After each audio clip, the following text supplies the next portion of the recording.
Noong gabi ng July 28, 2026, pumasok ang mga fighter jet sa himpapawid ng Iraq. Hindi lamang mga eroplano ng Estados Unidos ang naroon. Kasama rin sa operasyon ang mga fighter jet ng Saudi Arabia. Pagsapit ng madaling araw ng July 29, tinamaan ng mga airstrike ang mga target sa 7 lalawigan ng Iraq, mula Kirkuk sa hilaga hanggang Basra sa timog.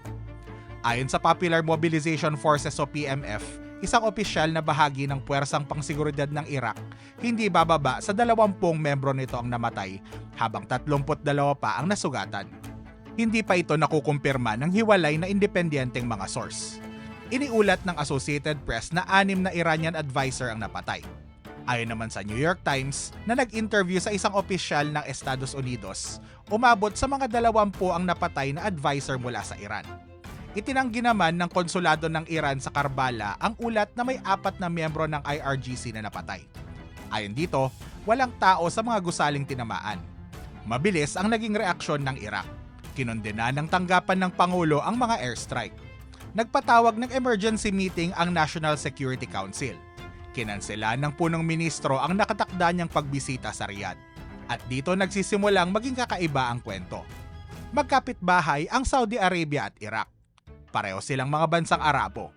Sa nakalipas na ilang taon, unti-unting inaayos ng Riyadh at Baghdad ang kanilang relasyon. Nakatakda pang bumisita sa Saudi Arabia ang punong ministro ng Iraq sa unang pagkakataon mula nang manungkulan siya. Kaya bakit nagpasya ang Saudi Arabia na bombahin ang mga target sa loob mismo ng Iraq? Hindi regular na hukbo ng Iraq ang tinamaan ng mga airstrike, pero hindi rin ganap na hiwalay sa pamahalaan ang grupong binomba nila. Ang tinamaan nila ay ang PMF. Bumalik tayo sa 2014. Mabilis na nasakop ng grupong Islamic State ang malalaking bahagi ng hilagang Iraq. Bumagsak ang regular na hukbo ng Iraq sa ilang lungsod. Dahil dito, nanawagan si Grand Ayatollah Ali al-Sistani, isa sa pinakamatataas na leader ng mga Shia sa Iraq, sa mga mamamayan na magboluntaryong lumaban. Mabilis na nabuo ang iba't ibang mga armadong grupo. Marami sa mga ito ang naorganisa, sinanay at sinuportahan ng Iran. Nakipaglaban ng PMF sa Islamic State. Itinuring sila ng marami bilang isa sa mga puwersang tumulong upang mabawi ang mga teritoryong nasakop ng grupo. Kalaunan, sinabatas ang pagsasama ng PMF sa puwersang pansiguridad ng Iraq. Pamahalaan ng Iraq ang nagpapasahod sa mga miyembro nito. At sa papel, nasa ilalim sila ng punong ministro, ang pinakamataas na pinuno ng sandatahang lakas ng bansa. Pero ilan sa mga pinakamakapangyarihang grupo sa loob ng PMF ay nananatiling may sarili nilang commander at pinagkukunan ng pondo. Napanatili rin nila ang malapit na ugnayan sa IRGC ng Iran.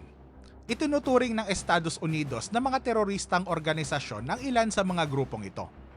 Noong April 2026, nag-alok ito ng pabuya para sa impormasyon tungkol sa mga pinuno ng 3 makapangyarihang milisya. Kaya narito ang unang malaking kontradiksyon sa kwentong ito. Bahagi sila ng pamahalaan ng Iraq, pero hindi sila ganap na kontrolado nito. Pero paano naging target ng Saudi Arabia ang isang grupong pinapasahod mismo ng pamahalaan ng Iraq?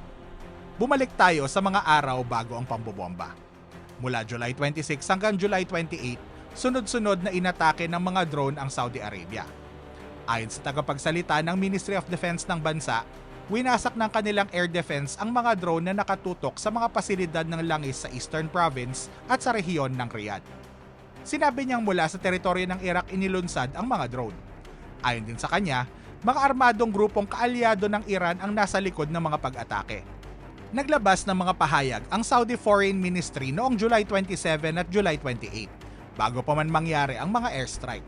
Sinabi ng Riyadh na ayaw nitong lumala ang labanan, pero tutugon ito sa anumang pag-atake laban sa kaharian. Pareho ang naging paliwanag ng Estados Unidos.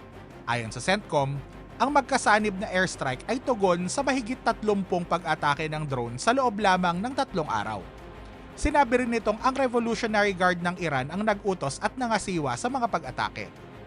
Ayon pa sa CENTCOM, mula February hanggang April 2026, mahigit 600 beses nang tinangkang atakihin ng mga armadong grupong kaalyado ng Iran sa Iraq ang mga Amerikano at pasilidad ng Estados Unidos. May mga bahagi ng kwentong ito na nakumpirma ng mga independenteng source. Talagang inatake ng mga drone ang Saudi Arabia noong huling bahagi ng July. Nakunan sa video ang pag-atake sa refinery ng Aramco sa Jizan noong July 25 at nakumpirma ng AFP na tunay ang footage. Pero may komplikasyon dito. Ang mga Houthi ng Yemen ang umako sa mga pag-atake sa mga pasilidad ng Aramco sa Jizan at Yanbu. Nauna nang nagdeklara ang mga ito ng blockade laban sa mga barko ng Saudi Arabia. Iniulat din ng Jordan na nagpabagsak ito ng drone sa silangang disyerto nito noong July 28 malapit sa hangganan ng Iraq at Saudi Arabia. Pero hindi tinukoy ng militar ng Jordan kung saan ito nanggaling. At dito pumapasok ang pinakamahalagang bahagi na hindi pa napapatunayan sa publiko. Wala pang independenteng organisasyong naglabas ng ebidensyang nagpapatunay kung saan mismo inilunsad ang mga drone. Itinanggi ng Islamic Resistance in Iraq, isang alyansa ng mga armadong grupong suportado ng Iran, na sangkot ito sa mga pag-atake. Tinawag nitong kasinungalingan ang mga paratang ng Riyadh. Ayon sa kanila, sa Yemen nang galing ang mga pag-atake. Ginagamit lang daw ng Riyadh ang Iraq bilang pantakip sa kawalan nito ng kakayahang tumugon sa mga Houthi. Pero may isang detalyeng mas mahalaga pa kaysa anumang opisyal na pahayag. Isang araw bago ang mga airstrike, inutusan mismo ng punong ministro ng Iraq ang mga ahensyang pansiguridad ng bansa na imbestigahan kung inilunsad nga ba mula sa teritoryo ng Iraq ang mga drone. Hindi alam ng pamahalaan ng Iran ang sagot. Kinailangan nitong mag-imbestiga para lamang malaman kung ano ang inilulunsad mula sa sarili nitong teritoryo. Bakit hindi kayang sagutin ng Baghdad ang isang tanong tungkol sa sarili nitong lupa? Dahil hindi lamang armadong grupo ang mga milisya. Konektado rin sila sa mga partidong politikal. May mga paksyong kaalyado ng mga milisya na may mga kinatawan sa parliament. Bahagi sila ng mga koalisyong namamahala sa bansa at may impluwensya sa mga ministeryo at budget ng pamahalaan. Kaya kapag sinubukan ng isang punong ministro ng Iraq na alisin ang kanilang mga armas, hindi lamang problemang pansiguridad ang hinaharap niya. Maaari rin niyang makalaban ng koalisyong nagpapanatili sa kanya sa kapangyarihan. Naging punong ministro si Ali Al-Zaidi noong May 2026. Nangako siyang ilalagay sa ilalim ng kontrol ng Estado ang lahat ng armas sa bansa. Itinakda ng kanyang pamahalaan ng September 30, 2026 bilang deadline para magbaba ng armas ang mga grupong kumikilos sa labas ng kontrol ng Estado.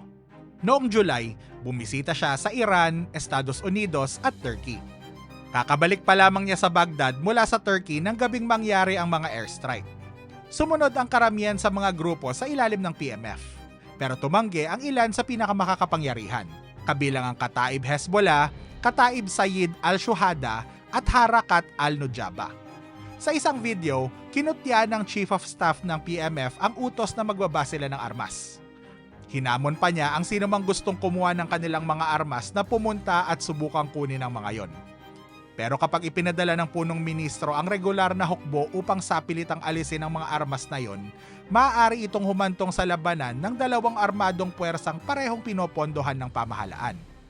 Wala pang pamahalaan ng Iraq ang nagtangkang gawin yon sa malawakang paraan. Pero hindi lamang ang milisya ang problema ng Iraq. Tingnan natin ang nangyari sa bansa sa nakalipas na ilang taon. Paulit-ulit nang nagsagawa ng mga airstrike ang Estados Unidos sa loob ng Iraq. Pagsapit ng April 7, 2026, sinabi ng pamahalaan ng Iraq na ang mga pag-atake ng Amerika noong taong yon ay pumaslang sa 73 miyembro ng PMF, 10 sundalo ng Iraq, 3 miyembro ng Federal Police at 6 na sibilyan. Inatake rin ng Israel ang mga armadong grupo sa loob ng Iraq. Iniulat ng Wall Street Journal na nagtayo ang Israel ng isang lihim na himpilang militar sa kanlurang disyerto ng Iraq upang suportahan ang mga operasyon nito laban sa Iran. Ayon sa ulat, binomba rin nito ang mga puwersa ng Iraq na muntik na ang makatuklas sa lugar. Isang sundalong Iraqi ang napatay at 2 ang nasugatan. Ilang taon na ring binobomba ng Turkey sa hilagang Iraq ang mga mandirigma ng Kurdistan Workers Party o PKK, isang armadong grupong Kurdish na matagal nang nakikipaglaban sa pamahalaan ng Turkey. Ganito rin ang ginawa ng Iran. Noong January 2024, nagpaputok ang Iran ng mga missile sa Erbil. Sinabi nitong isang pasilidad ng Israeli intelligence ang target nito. Itinanggi ng pamahalaan ng Iraq at ng Kurdistan Regional Government na may ganoong pasilidad doon. 4 na sibilyan ang napatay sa pag-atake. At ngayon, Saudi Arabia naman ang umaatake. 5 bansa na ngayon ang naitalang gumamit ng puwersa sa loob ng Iraq. Pero wala ni isa sa kanila ang nagsasabing nakikipagdigma ito sa bansa. Halos pare-pareho ang kanilang paliwanag. Hindi raw Iraq ang kanilang inaatake. Ang target nila ay mga armadong grupong nagbanta o unang umatake sa kanila. Pero sa teritoryo pa rin ng Iraq bumabagsak ang mga bomba. Mga tao sa Iraq ang namamatay. Kaya hindi lamang ito kwento tungkol sa Saudi Arabia. Kwento ito kung paano naging lugar ang Iraq kung saan naglalabanan ng ibang mga bansa nang hindi sila direktang nagdedeklara ng digmaan laban sa isa't isa. Kung hindi na bago ang mga pag-atake ng ibang bansa sa loob ng Iraq, ano ang nagbago noong July 29? Sa pagkakataong ito, hayagang inamin ng Saudi Arabia na kasama ito sa operasyon. Ito ang unang pampublikong pag-amin ng Riyadh na nagsagawa ito ng military operation sa loob ng Iraq mula nang nagsimula ang digmaan laban sa Iran noong February 2026. May mga ulat na ang nauna rito, pero hindi yon opisyal na inamin ng kaharian. Malinaw ang gustong iparating ng Riyadh. Kung patuloy na magmumula sa inyong teritoryo ang mga pag-atake, kami na mismo ang kikilos upang pigilan ang mga yon. Para sa Iraq, walang magandang sagot dito. Kapag kinondina nito ang mga airstrike, magmumuka itong pinoprotektahan ng mga milisya. Kapag tinanggap naman nito ang mga airstrike, para na rin itong inaming hindi nito kontrolado ang sarili nitong teritoryo. Sinubukan ng Iraq na gawin ang dalawang bagay na ito sa iisang pahayag. Tinawag ng National Security Council ang mga airstrike na hayagang paglabag sa soberanya ng Iraq at sa United Nations Charter.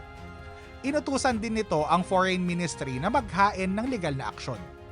Pero sa parehong pahayag, nagpasya rin itong magpatupad ng bagong security plan upang hindi magamit ang teritoryo ng Iraq laban sa mga kalapit na bansa.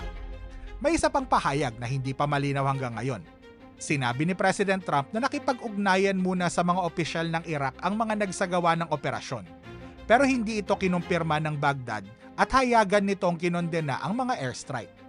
Posibleng may ilang opisyal na naabisuhan kahit hindi pumayag ang buong pamahalaan. Pero hindi pa malinaw kung anong uri ng pakikipag-ugnayan ang tinutukoy ni Trump. Layunin ng mga airstrike na pilitin ng mga milisya na magbaba ng armas. Pero maaaring kabaliktaran na naging epekto nito. Pare-pareho ang punto ng mga analyst sa rehiyon. Kapag binomba ng dalawang dayuhang Air Force ang isang armadong grupo, mas lumalakas ang dahilan nitong panatilihin ang mga armas nito. Kaya ang tanong ay hindi lang kung dapat bang may mga armadong grupong kumikilos sa labas ng kontrol ng Estado. Ang mas malaking tanong ngayon ay kung kaya pa ba ng Iraq na ipagtanggol ang sarili nitong teritoryo. Makikita rin sa mga naging libing ng mga napaslang kung gaano kakomplikado ang problema. Noong July 29 sa Mosul, may mga kabaong na nakabalot sa bandila ng Iraq at Iran. Pero hati rin ang mga Iraqi tungkol dito. Kinondena ng Shia leader na si Muqtada al-Sadr ang mga pag-atake ng mga dayuhang bansa sa teritoryo ng Iraq. Pero sa parehong pahayag, kinondena rin niya ang mga milisya dahil sa pagkaladkad sa bansa sa isang digmaan na hindi nito kailangan. At mabilis ang mga sumunod na pangyayari. Binigyan ng kataib Hezbollah ang pamahalaan ng Iraq ng deadline hanggang August 6 upang patunayang kaya nitong ipagtanggol ang soberanya ng bansa. Sinabi nitong hindi na may iwasan ang paghihigante.